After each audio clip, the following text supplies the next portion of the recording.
In this video, we are going to see mainly two topics. One is we are going to see a little about structure. So I hope you remember what is the structure. So structure is basically a user-defined data type, or we can say it's a collection of variables which is put under a single name. So the basics of structure you studied in the first year. So I don't need to repeat this. So we are going to see a review of structure, and you are going to see again what is the need of structures. So these topics, once we complete this video, you will able to explain. So let me repeat. After completion of this video, you will able to explain what is a structure and what are the needs for this. So let us see, or let us start with the first topic, which is review of structures. So I hope you remember how do we write a structure. So we use the keyword struct. You can see over here. So we use the keyword struct. Then you have to put the brace. Then you can write the structure members. Whatever you do write inside the structure, they are known as structure members. Then you have to close the brace. So whatever you do right inside this is going to be the structure members.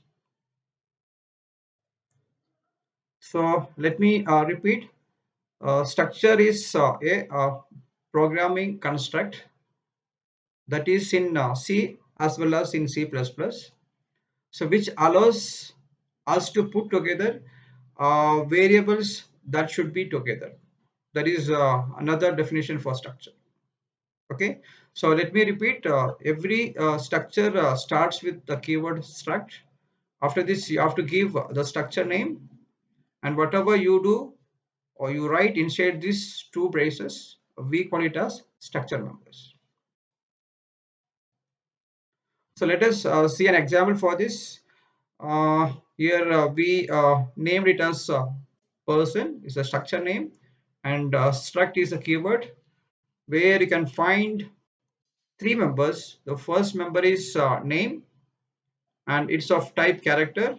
Second one is city number, which is integer, and third one is salary, which is of type float. So which says everything. So we have got a structure with three different variables. We have a structure with three members. All three are of different data types. So this is a way we define a structure. Now let us see how we can use this. So once you have defined a structure, you have to create structure variables. So for this, we do start with the main program, the main function, which is the entry point. So we have taken struct person. This is going to be the name which we are given over here. Then person one and person two are going to be the structure variables. And clothes. So now we have created two structure variables. One is person one, other one is person two. So both the variables are going to get equal amount of space or equal amount of memory. So normally, if you take the person one, so let us take this is a first variable. Let me take it as p1. P1 stands for person one, and this is going to be the second variable. We'll take it as person two, and if the character takes 1 byte, so name is going to get 50 bytes. If integer takes 4 bytes, so your city number is going to take 4 bytes. So this is 50, the 4, and if float takes 4 bytes, so your salary also going to get 4 bytes. What does it mean? Your variable called person one is going to have how many spaces? 58 spaces. 58 bytes will be allocated for the variable called person one. Same thing will be done for the person two. That means we have successfully created a structure, and for the structure we have created structure variables, and each structure variable is going to have the equal amount of space. So let us see what is the need for the structure. So we have seen what is the meaning for a structure. Now let us see why we need to use these structures. So normally there are two reasons for this. The first reason is going to be if you take certain variables, so where the value of one variable influences the value of another variable. I'll tell you what it is. So let me repeat. There are cases where the value of one variable influence the value of another variable. So the second need is there are cases where no variables, they looks logically dependent but programmatically independent. So we may face problems when we pass this group of variables. So let us see what it is in detail. So let us start with the first one. The first one, it says the value of one variable may influence the value of another variable. So let us see how it is. So look at the function declaration. So we have a function declaration called the next day. Let us say that it's a function which is going to calculate the next day. So if you give today's date, your next day function is going to calculate, or which is going to give you the next day date. Okay. For this, we have taken three parameters. So we are not worried how it is done. Just remember, it's a function which is going to give you the next day, or which is going to calculate the next day. So let us see how this is going to be do. So we have initially taken d is 1, m is 1, and y is 2002. So which is going to be the 1st Jan 2002. Now if you look at if you call the function with these parameters, so d is going to be 1, m is going to be 1, and this is 2002. So when I call this, what should be the answer for this? This has to give me the next day. What is the next day for this? Which is going to be 2nd Jan. So I'll be getting 2nd Jan answer. 2nd Jan as the answer for this. Am I clear? Yes. So let us see another example. So where I've taken D as 28, 2nd month, 1999. So when I call this function, it has to give me the next day. So what should be the next day for this? So D is going to be 1. Look at this. After Feb 28, the next date is going to be 1. So I got it as no, D is going to be 1, M will be 3. What happened to M value? The value of M depends on the value of D, and Y remain as it is.